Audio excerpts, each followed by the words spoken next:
इथं का बंद केली?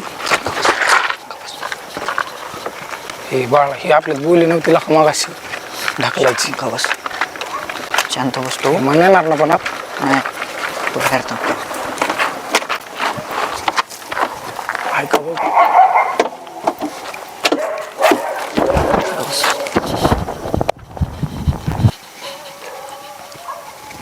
ऐका बघ का बस. का बसा खाला नको.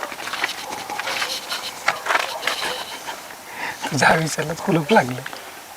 मी लावून घेईन का माझ्या आयुष्याला कुलूप. हे काय मी पत्र फाडून जाणारा माणूस आहे. आलं. बस तू. तुला तर माहितीच आहे की आपलं. माहिती हळूच बोल. हा बस शांत बस जायचंय. नाही तर व्हायच्या आधीच लग्न मोडायचं माझं तुझ्यामुळं. काय ना का बस. हे काय प्रदीप. हा का बस चल इकडे तिकडे इथं बघ खाली मला वर चढायचंय. आतमध्ये काय चाललं ना वाकडे खाली. हा